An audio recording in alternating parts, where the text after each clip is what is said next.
وفوض أمري إلى الله إن الله بصير بالعباد حسبنا الله ونعم الوكيل نعم المولى ونعم النصير بسم الله الرحمن الرحيم الحمد لله رب العالمين الصلاة والسلام على أشرف الأنبياء والمرسلين المخاطب طه ياسين النبي المؤيد ورسول المصدق حبيب إله العالمين أبي القاسم محمد صل على محمد وآل محمد ثم الصلاة على الطيبين الطاهرين المعصومين المنتخبين المكرمين ولعنة الله على أعدائهم من يومنا هذا إلى يوم الدين ما بعد وقد قال الله تبارك وتعالى في قرآنه المجيد وفرقانه الحميد وهو الأصدق الصادقين وقوله الحق بسم الله الرحمن الرحيم خلق الموت والحياة ليبلوكم أيكم أحسن عملا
اس آیت مبارکہ کو آپ کے سامنے پیش کیا ہے بڑی مشہور و معروف آیت مبارکہ ہے اور یہ انسان کو اس چیز کی طرف متوجہ کرتی ہے کہ خلق الموت والحیات لیبلوکم ایکم احسن عملا کہ ہم نے موت و حیات کو اس لیے خلق کیا تاکہ یہ پتہ چلے کہ تم میں سے بہتر عمل کرنے والا کون ہے۔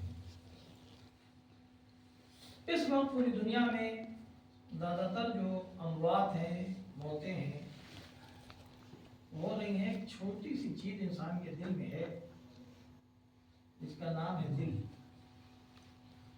پورے جسم کا نظام یہ دل چلا ہے۔ خبر آتی ہے صاحب ہارٹ اٹیک ہو گیا، ہارٹ پہ کیسے اٹیک ہو جائے گا؟ مطلب اچھا ہو جائے گا، ہارٹ پہ کیسے اٹیک ہو جائے گا؟ ہر چیز پہ تو یہ خود اٹیک کرتا ہے، تو پھر ہارٹ پہ اٹیک کیسے ہوگا؟ اس کا مطلب یہ ہے کہ ہر چیز پہ غالب آنے والی چیز پر بھی کوئی چیز غالب آتی ہے، اسی کا نام ہے خدا۔ یہ نہ سمجھیں کہ میرا سینہ 56 انچ کا ہے، بہت چوڑا ہے، میرا دل بہت مضبوط ہے تو مجھے موت نہیں آئے گی۔ کہا نہیں، موت ایسے آئے گی کہ کبھی مکھی کے ذریعے سے آئے گی، کبھی مچھر کے ذریعے سے۔ یہ نظام کیسے موت آئے گی؟ کہا موت انسان کو اللہ نے دنیا میں بھیجنے سے پہلے، یعنی عجیب۔ اگر آپ تفسیر میں جائیں آیت مبارکہ کے تو بھئی ہونا تو یہ چاہیے کہ انسان پیدا ہوگا تو مرے گا نا، لیکن قرآن کہہ رہا ہے کہ نہیں، ہم نے موت اور حیات کو خلق کیا۔ یہ نہیں ہے کہ حیات و موت کو خلق کیا، دونوں چیزوں کو خلق کیا ہے، لیکن پہلے اللہ یہ کہہ رہا ہے کہ ہم نے موت کو خلق کیا تب حیات کو خلق کیا۔ یہ کسی خطیب کا جملہ نہیں ہے کہ وہ آگے پیچھے ہو جائے یہ خطابت ہے، نہیں، یہ خدا کی مشیت ہے۔ خلق الموت والحیات، ہم نے موت اور حیات کو خلق کیا ہے